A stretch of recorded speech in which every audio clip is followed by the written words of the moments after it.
देखते हैं कौन पहले थकता है, वो या हम।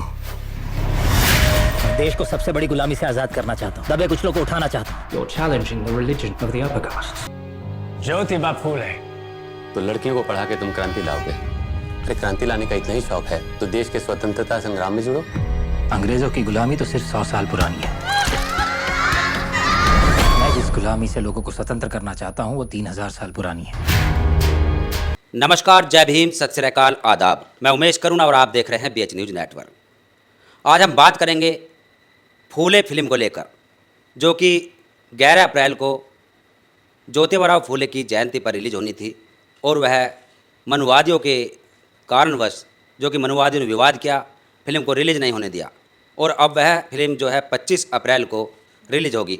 और उसी को लेकर हम बात करेंगे। हमारे साथ है नीशू आज़ाद, जो कि बहुजन शेरनी है और एक मिशनरी है।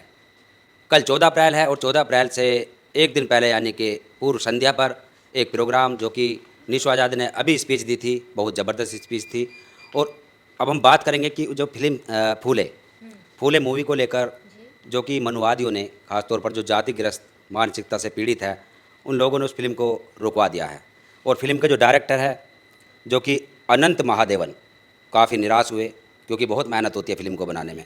प्रतीक गांधी, जिन्होंने उसमें महात्मा ज्योतिबा फूले का किरदार निभाया, पत्रलेखा, जिन्होंने माता सावित्रीबाई का किरदार निभाया, ब्राह्मण महासंघ के अध्यक्ष आनंद देव ने फिल्म का विरोध किया और अब वह फिल्म 25 अप्रैल को रिलीज होगी, जिसमें कुछ सीन काट दिए गए हैं। तो इसको लेकर क्या कहना आपका?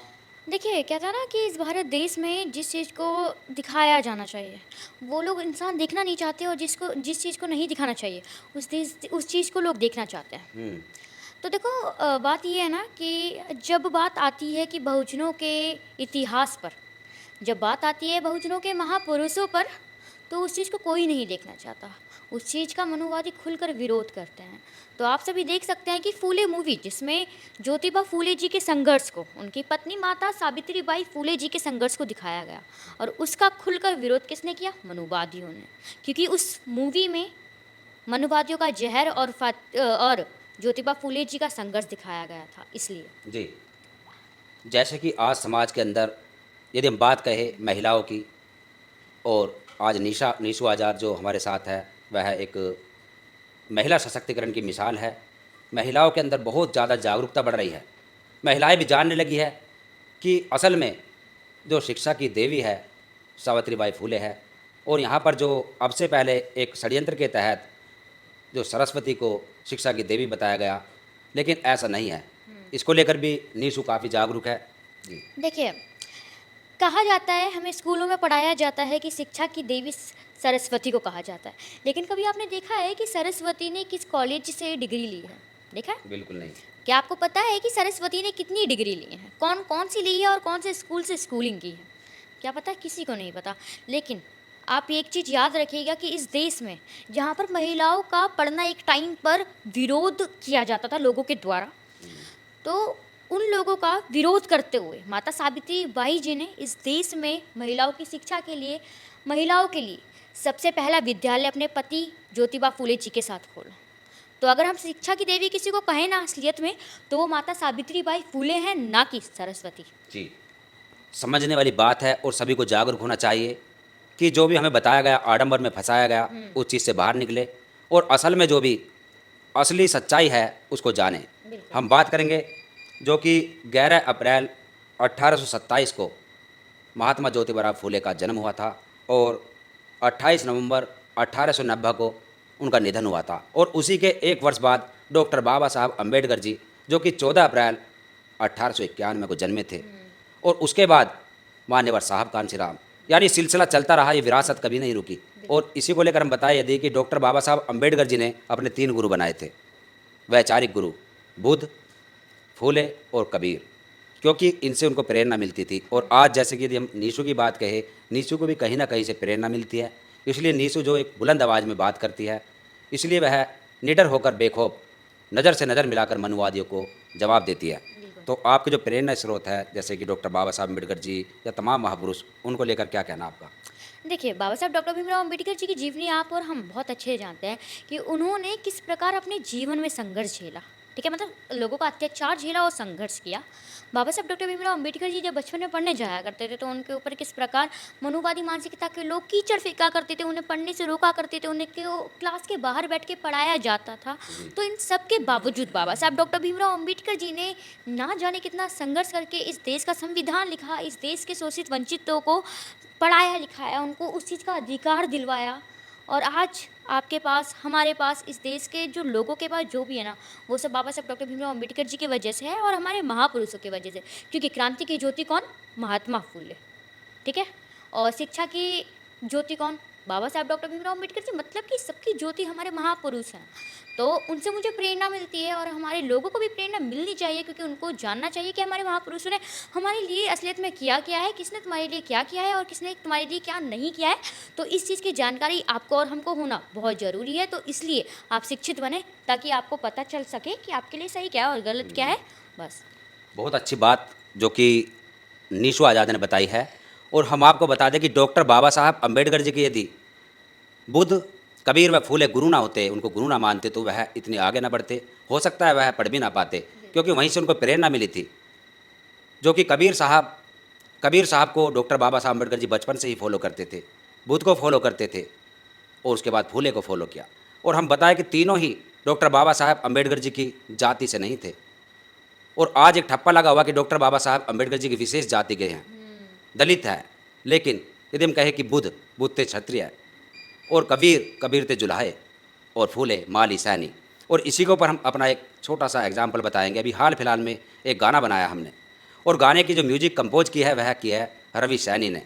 और सैनी के यहाँ पर तथाकथित देवी देवताओं के फ़ोटो लगे हुए थे।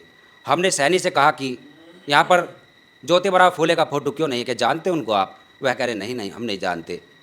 हमने उनको बताया कि डॉक्टर बाबा साहब अम्बेडकर जी के वह गुरु थे और उसके अलावा वह आपकी ही जाति के थे, यानी आपके पिता थे, और आप उन्हें जानते नहीं। उनको थोड़ी इससे प्रेरणा मिली और उन्हें लगा कि अब हम भी फूले को फॉलो करेंगे। और फूले को लेकर उन्होंने एक सॉन्ग बनाया अभी हाल फिलहाल में। यानी कि जो जाति अपना इतिहास नहीं जानती, जो जाति अपने महापुरुषों के बारे में नहीं जानती, वह जाति एक जातिवादी मानसिकता से ग्रस्त रहती है। और ऐसा ही उस सैनी समाज के रवि सैनी को हमें देखने को मिला था और आज उसमें सुधार आया है जी। तो जो हमने आपको ये बताया है एक छोटा सा एग्जाम्पल अभी हाल फिलहाल का है। तो फूले को केवल कौन फॉलो करता है? ज़्यादातर हम ही लोग कर रहे हैं। देखिए, मेरा कहना है कि किसी का संघर्ष किसी की जाति से नहीं देखा जाता है। तो मेरा मानना है चाहे इंसान कोई भी हो, महापुरुष होते हैं, उनकी कोई जाति नहीं होती। कि रविदास जी ने कहा था कि जाति ना पूछो साधु की, चाहे पूछ लियो ज्ञान। तो यही चीज़ है कि हमें इंसान को उसकी जाति से नहीं नापना चाहिए, हमें उसको उसकी ज्ञान से उसको नापना चाहिए। बिल्कुल, तो इस चीज़ का ध्यान रखिएगा कि चाहे इंसान किसी भी जाति का हो, सबको पता होना चाहिए कि ये व्यक्ति कौन है, ये व्यक्ति कौन है, यह महापुरुष कौन है, ये महापुरुष कौन है, ये महिला कौन है और ये महिला कौन है।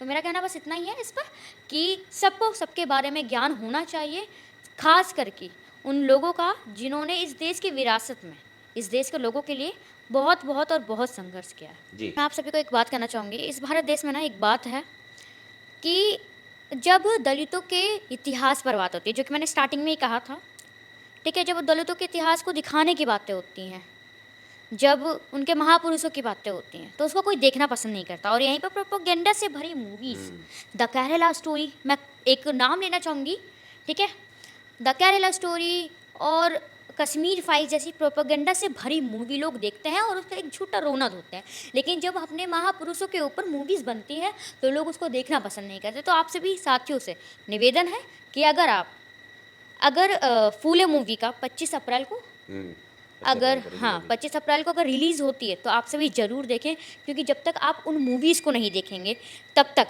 हमारे बाबा साहब डॉक्टर भीमराव अम्बेडकर जी का, हमारे महापुरुषों का ज्ञान आप लोगों तक और इस भारत देश के हर घर तक नहीं पहुंचेगा। तो प्लीज़ इस मूवी को देखने का कष्ट जरूर करें। बहुत बहुत धन्यवाद। निशु ने दर्शकों से अपील की है कि इस मूवी को देखना ज़रूर चाहिए, क्योंकि सिनेमा ही समाज का दर्पण होता है, सिनेमा ही एक आईना होता है जो कि हमें असलियत बताता है। क्योंकि जो लोग अनपढ़ होते, पढ़ नहीं पाते, शिक्षित नहीं होते हैं, तो वह फिल्म देखकर समझ जाते हैं। फिल्म से उनको एक ऐसा लगता है कि हमारे जीवन में बदलाव आ सकता है। तो इसीलिए जो हमारे डायरेक्टर ने, प्रोड्यूसर ने एक हिम्मत दिखाई, फिल्म में काफ़ी समय लगता है, काफ़ी बजट पर फिल्म बनती है, ऐसे नहीं बनती है, तो उस फिल्म को ज़रूर देखें, उनकी हिम्मत बढ़ाए, जिससे आगे भविष्य में भी वह ऐसी मूवी बनाते रहे।